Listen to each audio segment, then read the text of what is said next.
I spend a lot of time talking about if a prospective lady or the one you are already involved with is good enough for you. Today, I want to look at that from a different angle. Did she make the right choice choosing to be with you? We'll dive into this important topic after this quick word from our sponsor.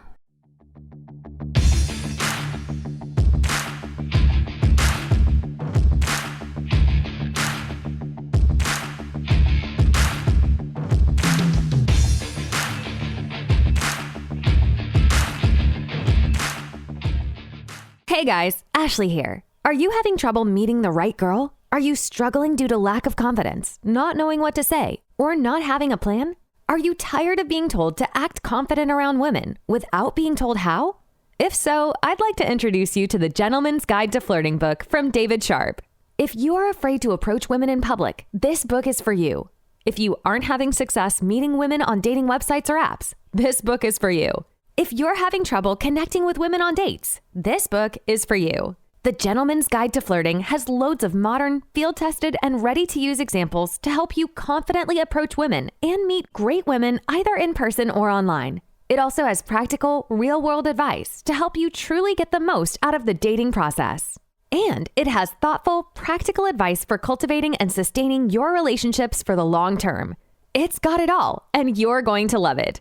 The book's website is gentlemansguidetoflirting.com. That's gentlemansguidetoflirting.com. You can go to gentlemansguidetoflirting.com and click the Buy Now button, or just search for Gentleman's Guide to Flirting by David Sharp on Amazon.com or anywhere else you buy your favorite books or ebooks, and start changing your life now. Hello there. Welcome to episode 60 of the Gentleman's Guide to Flirting podcast.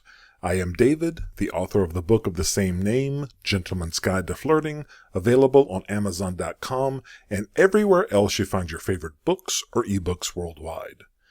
So, did she make the right choice is the subject of today's episode.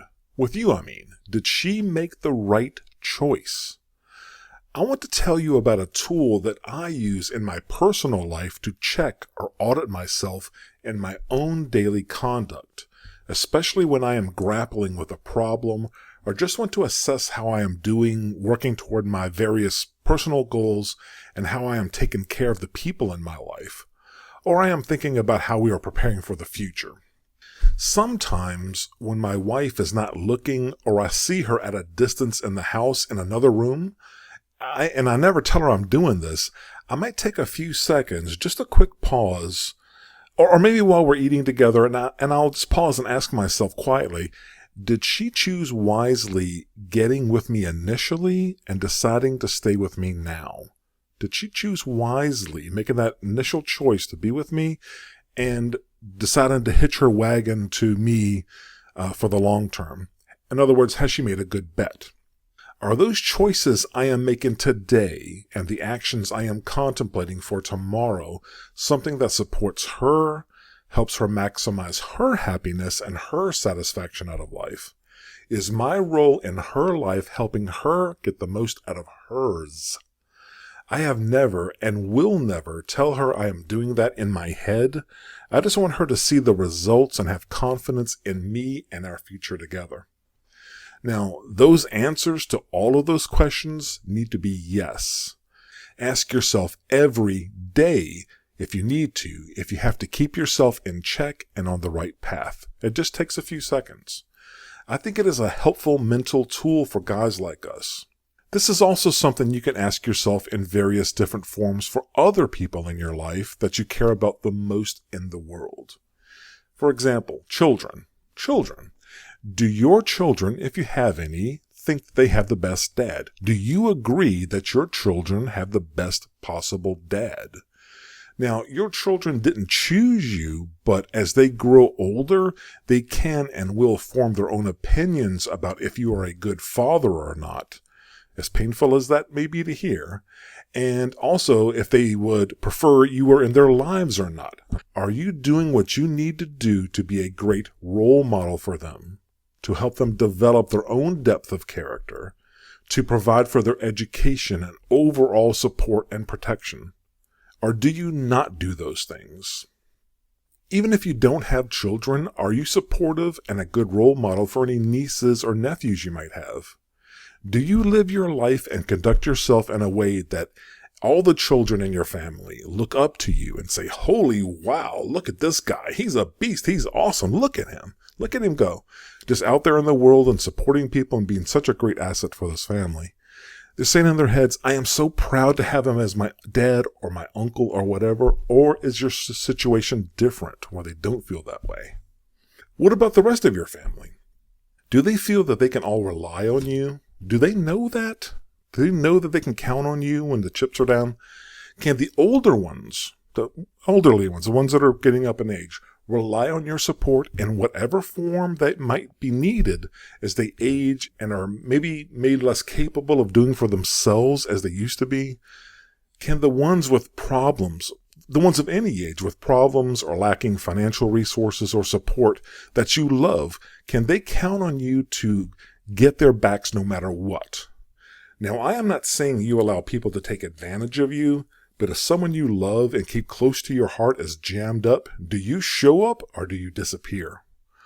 Are you a go-to person in your family for people of any age to come with you with problems or come to you asking for advice? If not, why not? Same thing for your friends. Same question. Are you a good friend? Are you a good friend? Have you ever heard people talk about friend audits or periodically culling or cutting out or weaker or less useful friends from their circles? It's something you've heard about, or maybe you've read about over the past few years where maybe it's not so productive to have dozens upon dozens and dozens of friends, some who may be more valuable to you than others. And the recommendation is from like a mental health perspective and a time management perspective to kind of go through and like consider each person as thinking about is the cost, for the lack of a better term, of having them near to you as a friend worth the benefit that you get from them as a friend. But think about it from their point of view. Are your friends cutting you out because the cost of keeping you around isn't worth it to them? Are you an asset or a liability to your friends? And I mean even your closest friends, the ones who you cherish and would never want to lose. Think about that carefully. If you feel people are distancing or disassociating themselves from you now, is it you and you aren't making the cut in any audits that they are doing of their own circle of friends? If after hearing all of that, you can say absolutely yes to this week's question of did she make the right choice? Then keep at it, buddy. You're doing great. If you can't, if the answer is no to some of these key questions, then I have a question for you. What the fuck are you waiting for? Go right now, and do, or at least plan out and write down three things to get yourself on a path to flipping that answer from a no to a yes. Then do another 3 tomorrow, and another 3 the day after, and the day after that, forever with no days off.